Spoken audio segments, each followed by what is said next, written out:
The Spin-off Podcast Network. Are you making the most of your KiwiSaver investment? Generate is an award-winning KiwiSaver provider with a track record of strong long-term performance. Making a smart decision now could add tens of thousands of dollars by the time you reach retirement. Book a no-obligation chat with a Generate KiwiSaver advisor today at generatekiwisaver.co.nz/get-advice. A copy of the product disclosure statement is available at generatekiwisaver.co.nz. The issuer of the scheme is Generate Investment Management Limited, and of course, past performance does not guarantee future returns.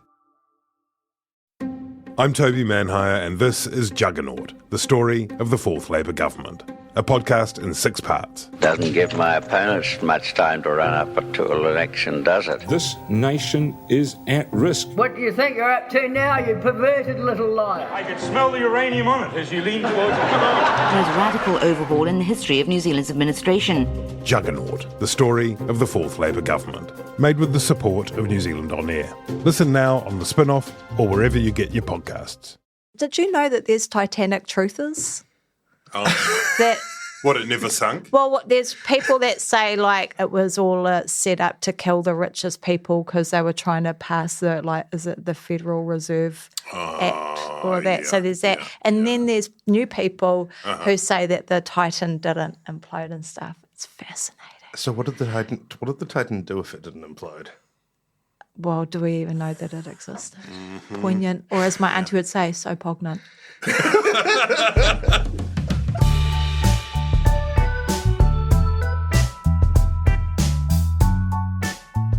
Tēnā koutou katoa. This has gone by lunchtime. It's July 19, 2023. Kia ora, Annabelle Mather. Tēnā koe, Toby Manhire. Hello, Ben Thomas. So what are we, day 88, 87, 89? 75 95? until advance voting opens. Okay. Which is that makes it sound more manageable. Yeah. Just over 10 weeks until we're just going to break it begins. up. Anyone can do anything for 75 days. Yeah. And Samuel. Kia ora. Good morning and thank you. Some exciting news. We are going to be in Ototahi for the Christchurch Word Festival, doing a live podcast on Sunday, August 27. Love to see you there if you are able to come along. If you need any help with the ticket price, you can just withdraw it from your KiwiSaver now, I think. You can, if you need help getting a spin-off membership, just go to the KiwiSaver.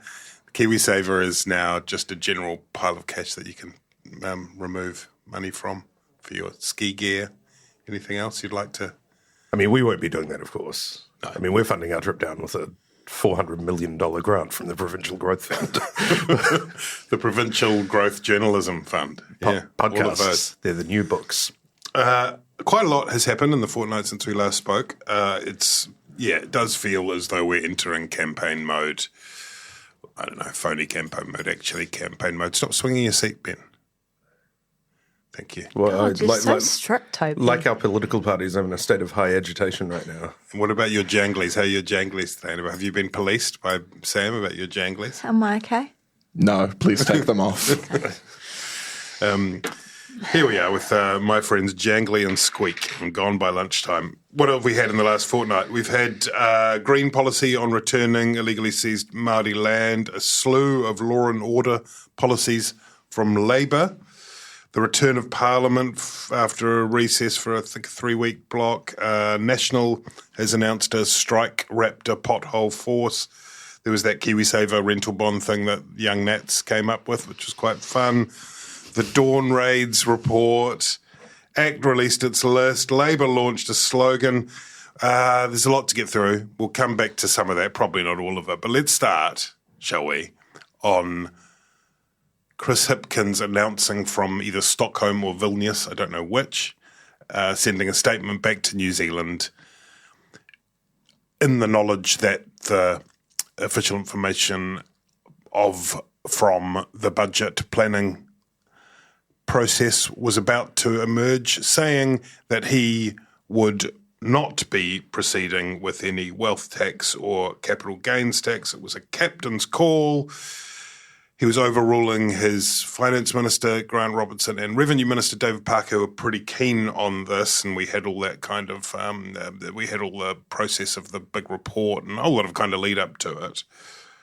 And Chris Hipkins said, cross my heart and hope to die, never, never, never, ever, as long as I'm Prime Minister, will I ever go near a wealth tax or a comprehensive capital gains tax. Annabelle, the surprise wasn't that he did that, because he's been very, very focused, bread and buttered all the way since he became Prime Minister at the start of the year. Chris Hipkins, totally focused on the election, full-on pragmatist. The surprise in a way was that he entertained the idea for so long so that it came into the public. But do you think how does this play with Labour? Is this the kind of final nail in the coffin of the transformational energy that was witnessed around 2017? Was it not a surprise? I was surprised. You were surprised? I was surprised, yeah. I didn't expect the changes to be implemented before the election, but I was expecting that, given they'd spent hundreds of thousands, if not millions of dollars on the research, that it was going to form part of their policy plank for the upcoming election. Mm-hmm. I think, it shows that this Labour government is, more performative than transformative. Why they even bothered undertaking that work in the first place on a wealth tax, the mind boggles. It's a bit like all the energy and focus that's gone into, sorting out what's happening with the price of groceries, and at the end of it we get a grocery commissioner who does absolutely nothing. So I think, this government is very committed to just keeping people's noses above the water level. It's a survive rather than thrive approach to government, and it shows that what they care more about is being in power than actually providing the transformative change. The other thing that I find strange too, or that strikes me, is that we've had the polls that show that more than 50% of people support the introduction of a wealth tax. But I think it was in the House, or maybe in an interview, it was said, well, a poll is not a mandate, and that's correct. But what is a mandate is the super mandate that the government received back in 2020 to govern. And there's an upcoming election, which, I think you could say is also a mandate. Yeah.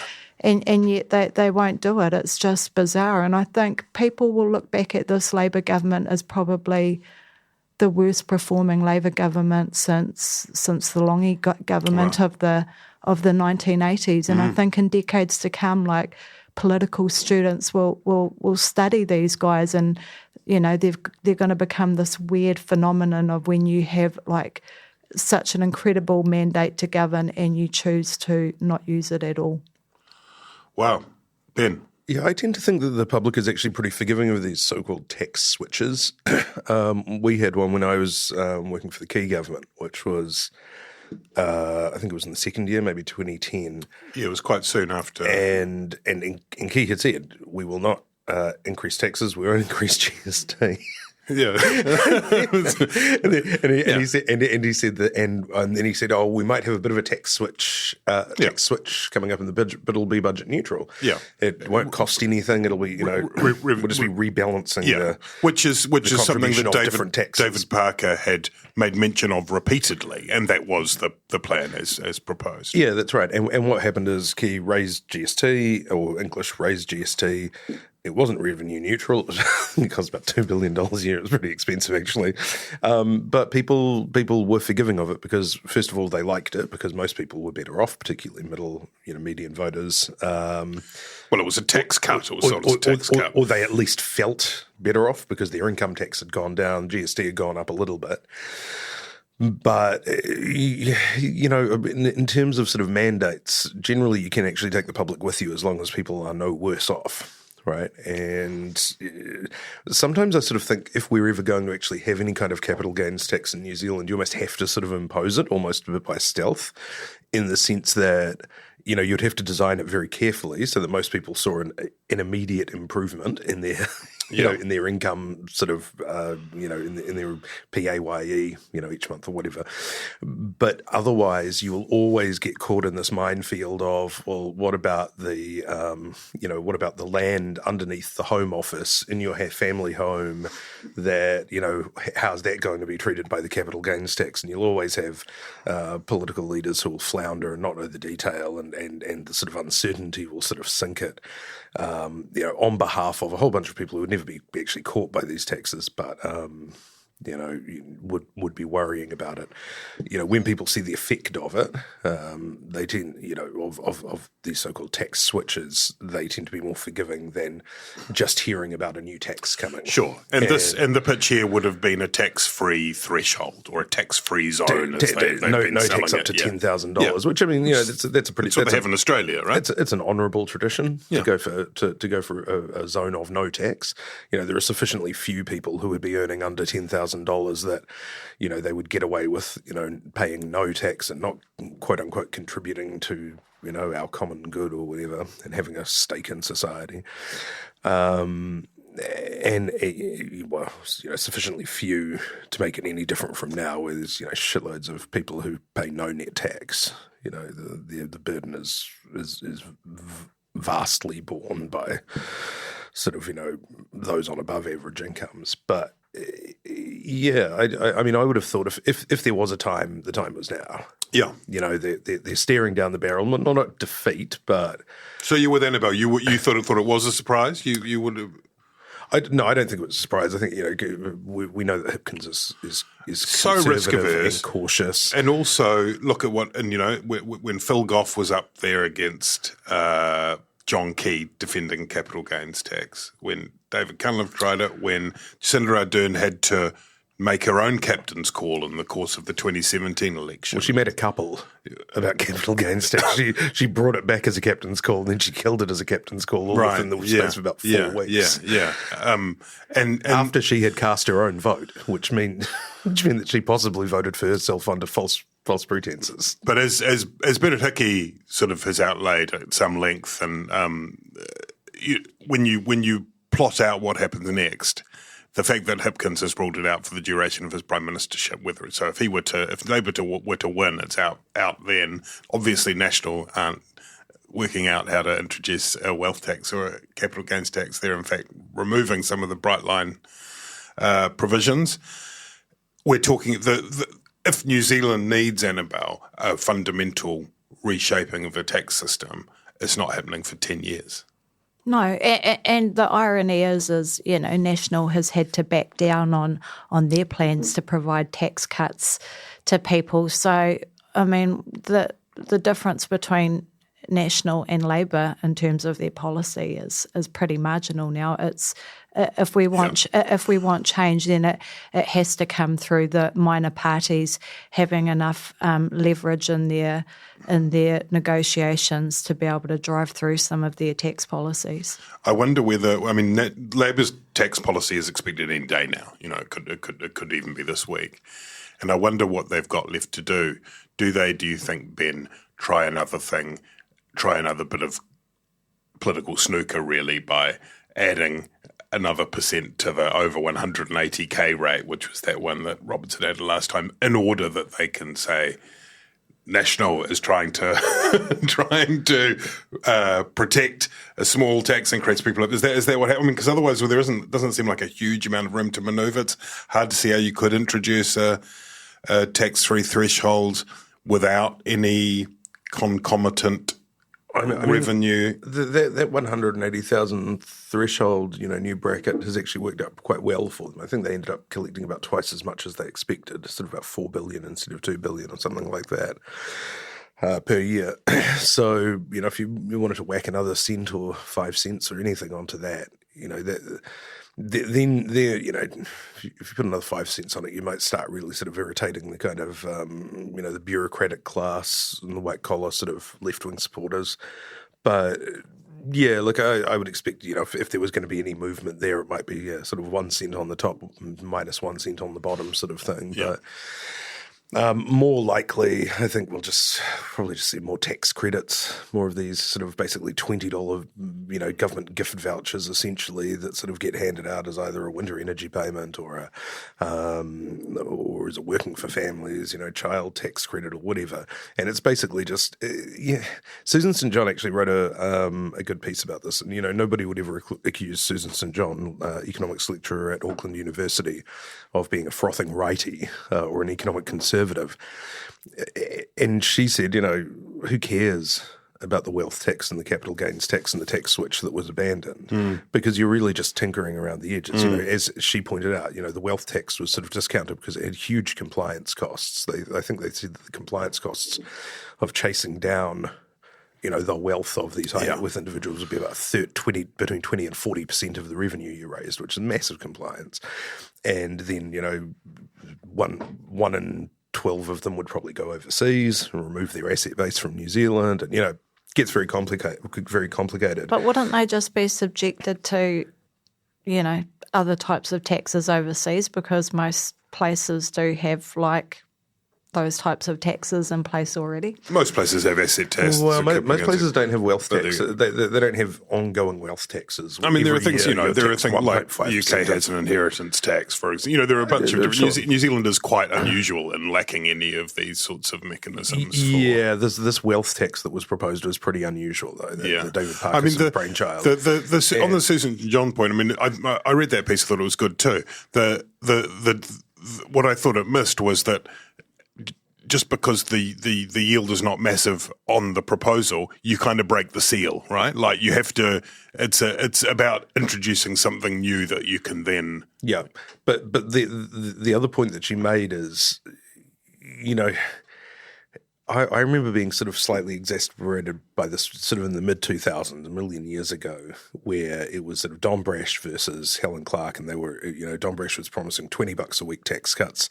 Helen Clark was offering between $10 and $25 a week and working for families, and, it was sort of, well, which of your estranged parents is offering you better pocket money, right?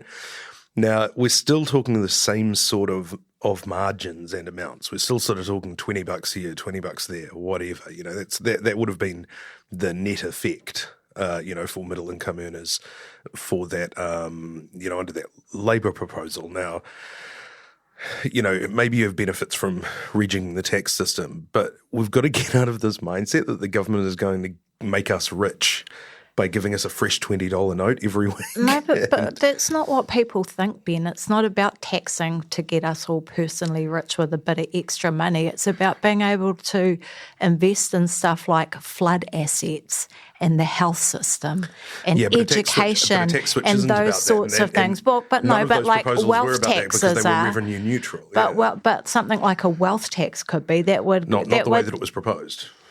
No, but I think the point is that once you start introducing a kind of paradigmatic shift, then you can use those new, because at the moment we're relying on bracket creep, which Roger Douglas was writing a 700-page letter denouncing just yesterday.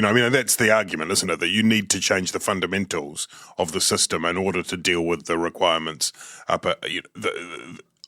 to do with infrastructure, to do with properly funding. Yeah, but I think it relies on this idea that we have this cadre of super wealthy who are just as wealthy as the wealthy in other countries, and they can pick up the slack of our sort of underpaid. But our rich people are poor compared to rich people overseas, right?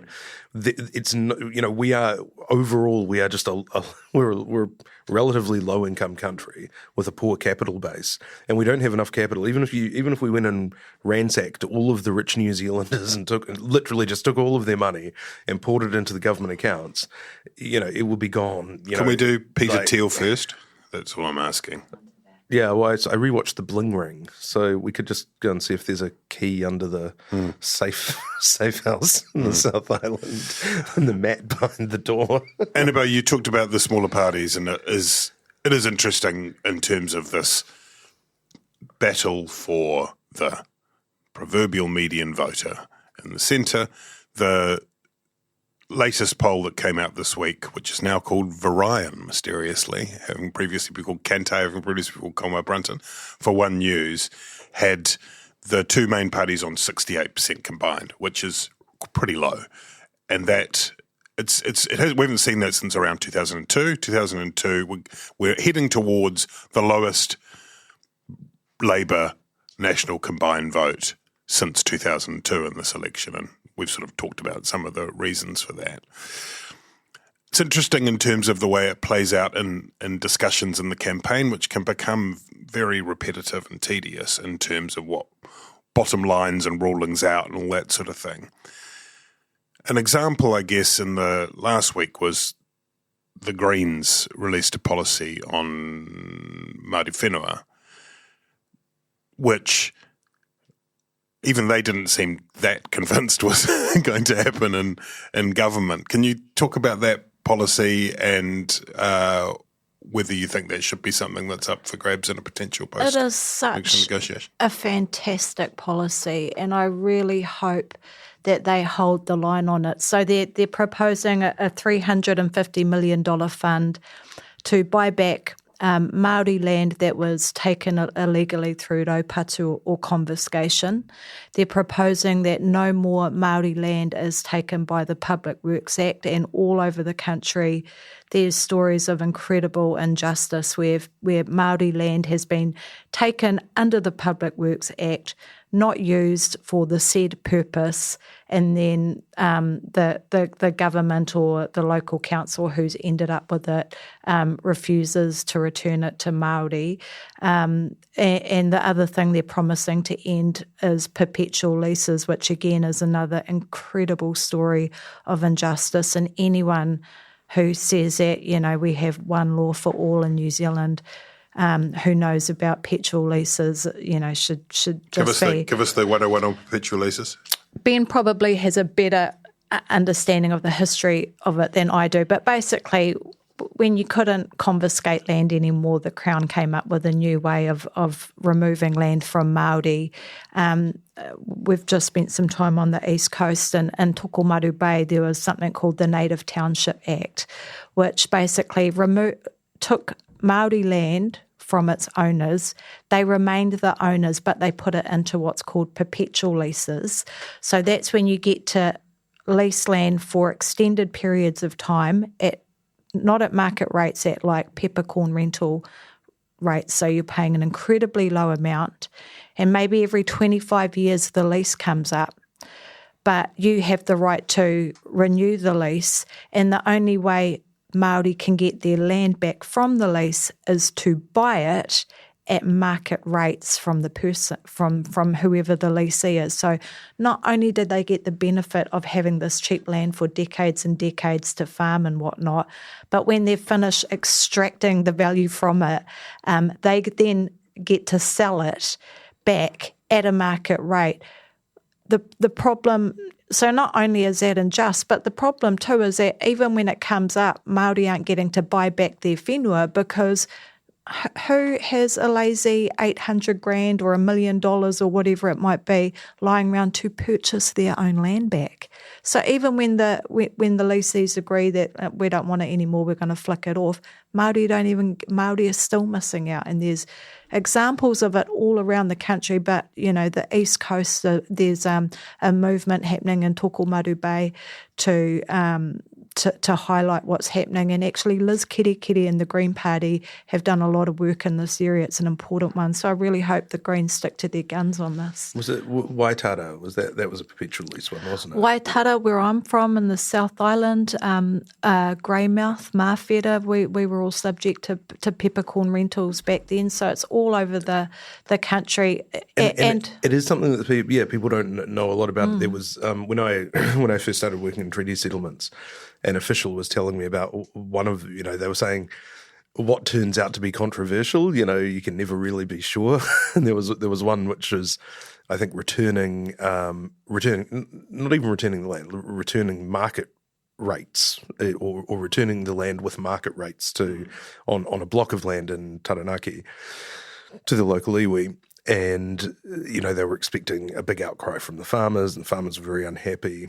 And there was a ZB interview where, one of their sort of, conservative sort of firebrand, hosts said, well, what's all this? What's all this, Maori mumbo jumbo that's happening down there? And, this farmer was like, oh, it's terrible. They're trying to get us to pay market rates on this land that we've had leased for the last 100 years, and the ZB host was like, what, they want you to pay market rates? Well, that's fair, isn't it? Yeah. And it sounds insane. Yeah, it's one of these things that you try and there are arguments, like. And then they all got compensated. Yeah, farmers will say things like, "Oh, we've invested a lot of capital over the years, and so we've put, but there's got to be a way through that isn't just." Basically your entire property rights are expropriated too. Yeah, but they could afford to put the investment into it because they were getting it for dirt cheap. Oh, no, yeah, exactly. It's just insane.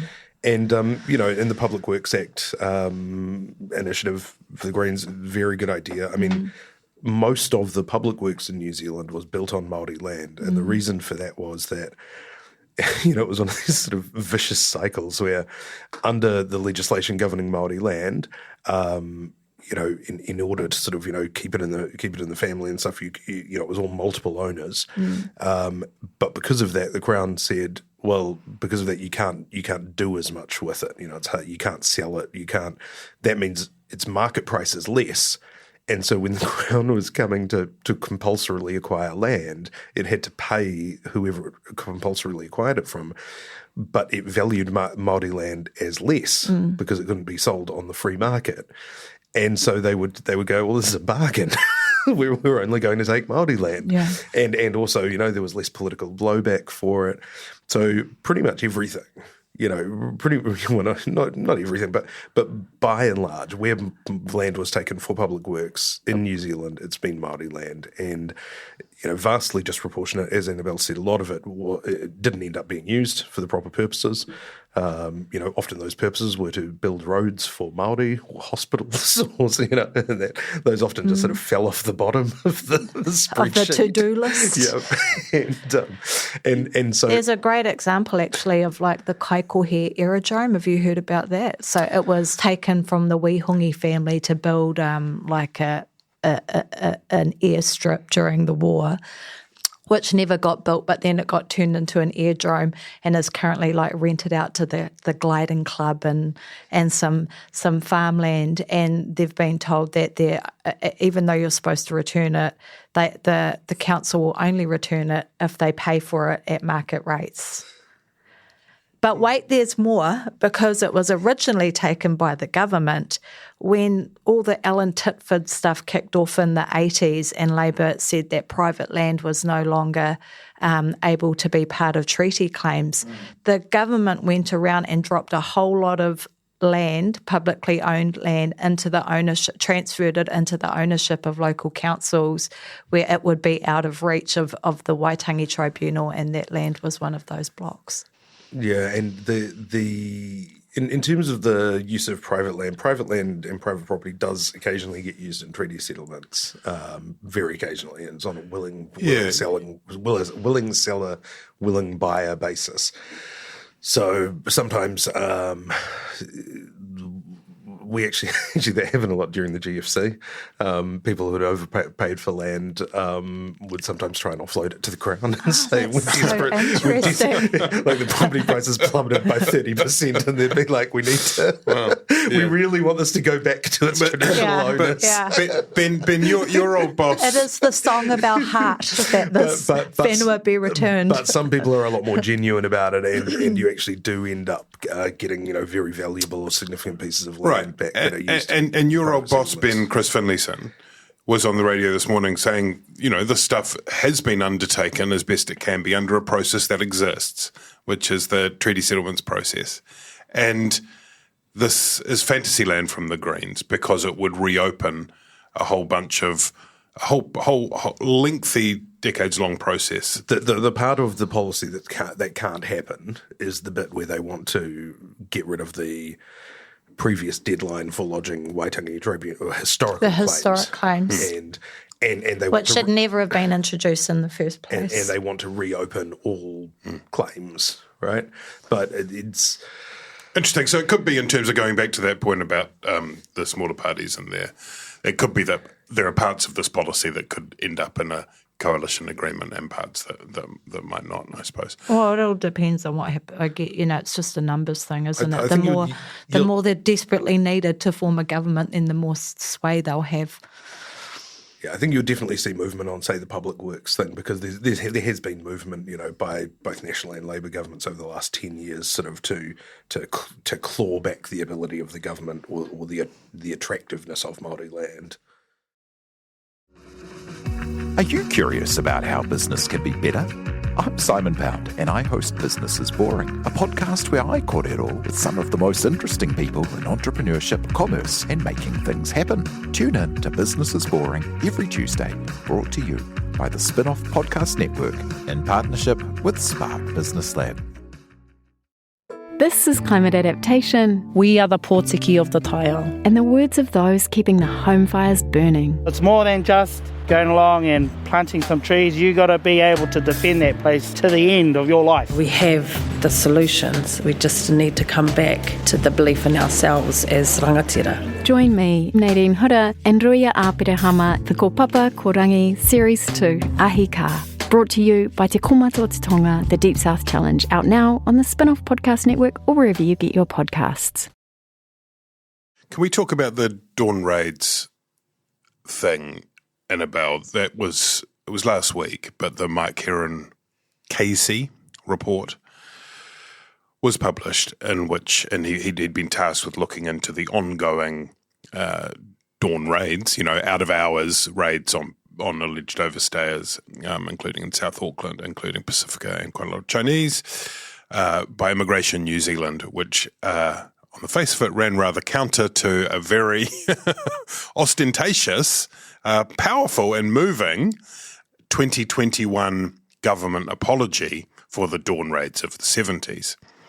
And Heron said in the course of that report that it did appear to ring hollow, appear to make that process, that performance ring hollow in the light that it had continued. How serious do you think that is? And is there an argument that it is, in a way, a kind of microcosm for the harshest criticisms that can be made, levelled against a Labour government that seems to sometimes value form over content, announcement over delivery? I mean, some of that's caricature, but it did feel in the moment to be quite a powerful metaphor, microcosm for something bigger. Mm-hmm. Well, first and foremost, I think it was absolutely warranted that the government apologise for that racist, revolting policy of dawn raids. What's happened since really speaks to, I guess, the ineptitude of this government, and probably well and truly dispels the myth that Chris Whāwhoi was an effective minister when he was the Minister of Immigration at the time. I think you're exactly right, Toby. I think that it speaks to, again, the performative approach that Labour has taken to these issues, rather than, doing the basics of, calling immigration and making sure that they don't go and raid people's homes first thing in the morning anymore. And, it's important because in this country we have special laws about home invasion. We recognise that invading people's home is a really traumatic thing, not just for them, but for their tamariki and all of that. So, yeah, it's just incredibly disappointing for the Pacifica community, but also for the communities that seem to be the primary target of this type of raid now, which I believe is the Asian community. On the other hand, the Labour Party did launch a slogan on the weekend, Ben. We're in it for you. Mm-hmm. Or just in it for you. In it for you. I think a more honest slogan. We have you surrounded. I think a more honest slogan would be "in it to win it." We're outside. I think there's two things with it presents itself as such a perfect and tantalising image of this government sort of writ large, particularly under Ardern. The sort of, the harsher criticisms of Ardern, which were that, it was all just about emoting. It was all about empathy, but summed up in that old that tweet from a few years ago, which was can we have living wages? National no, Labour no, heart.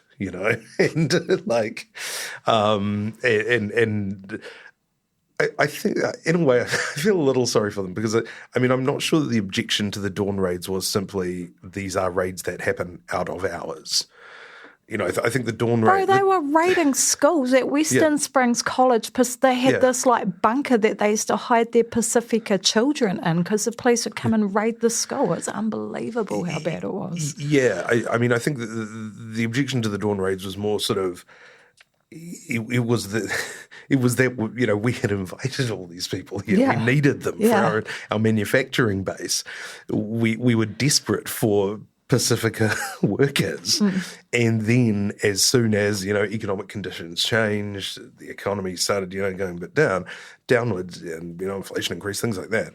Suddenly, there was surplus to requirements, and it was this sort of military style operation to hound these people out of the country, and obviously the shameful chapter in New Zealand's history. But I'm not sure that the worst part of the Dawn raids was their timing, even though that's the sort of name that they're given. I assume that at some point with if you're ruthlessly pursuing overstayers as immigration, that's part of their job. You're not going to necessarily do it 9 to 5. But I think that's on one hand true, but also it came to itself become it captured something about the invasive and cruel and racist nature of it. That it wasn't. You can start by knocking on the door and leaving. It was. This was. We're going to catch these people. The reason it's done at that time is because it's when people are at their most vulnerable, and that's what makes it awful. Definitely campaign time, Ben, because this week it's been ordained as Law and Order Week, basically, by the Labour government. It's like a telethon. Remember those from COVID-19? We're just going to go through all the crimes and smash them. Just spinning a wheel, and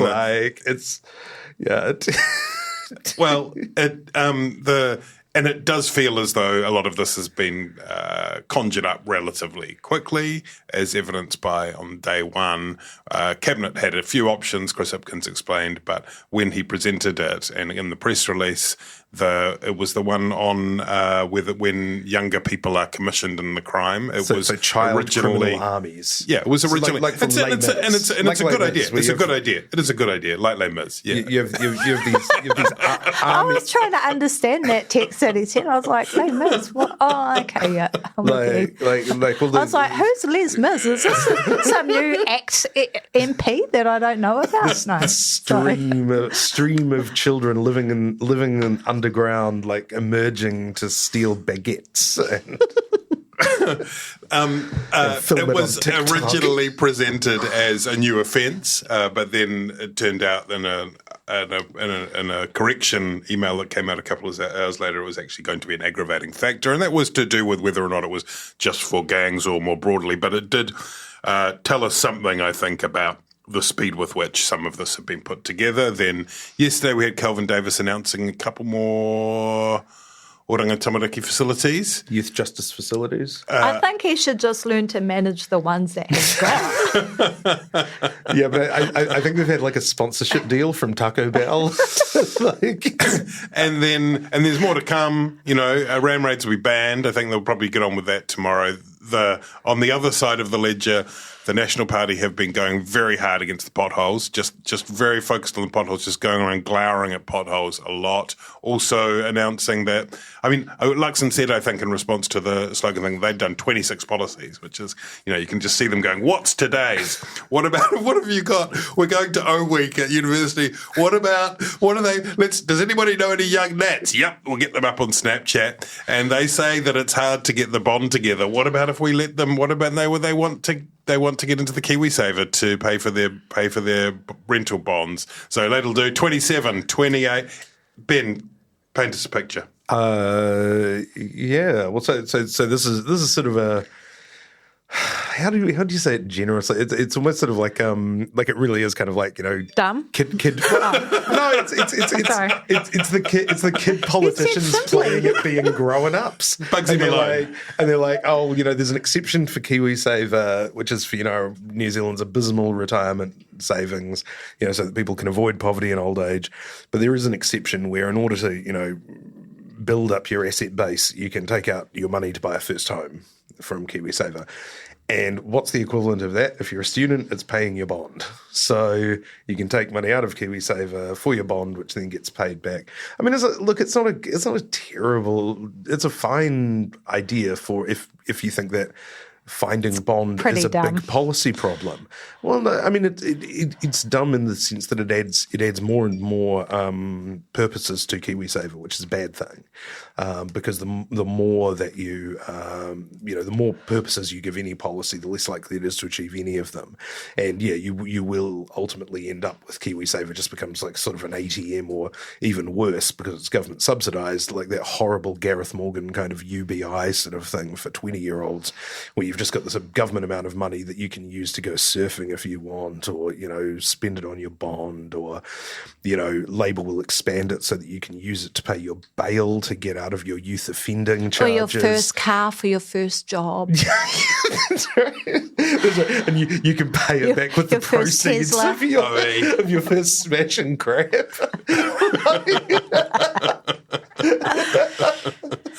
Yeah. There's an election on. I think that's what we're saying.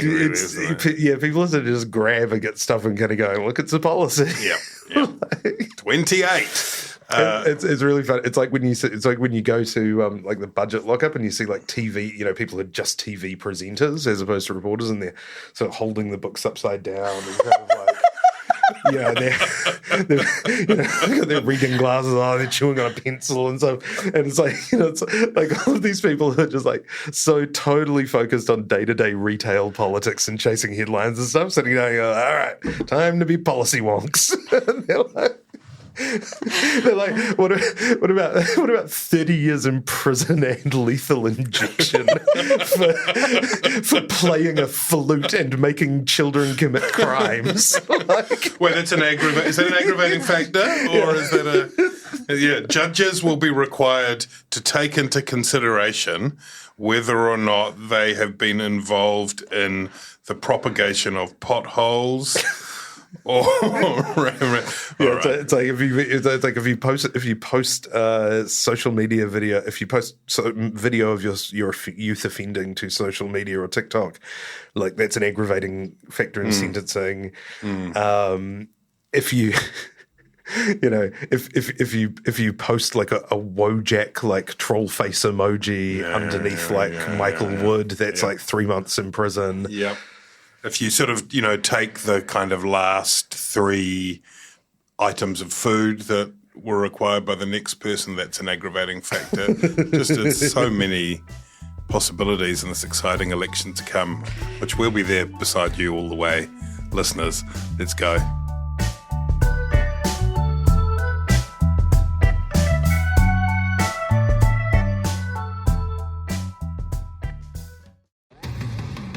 Do you find it hard staying optimistic with all the financial news in the media? I'm Bernard Hickey, and on my podcast, When the Facts Change, I'm here to help you navigate the ever-changing landscape of economics in Aotearoa. So join the conversation every Friday on When the Facts Change, brought to you by the Spin-Off Podcast Network in partnership with KiwiBet. Kia ora e te iwi, Te Aihe Butler here, podcast manager at the Spin-Off. If you enjoy listening to our podcasts, consider supporting our mahi by signing up to become a spin-off member at thespinoff.co.nz/donate. The Spin-off Podcast Network.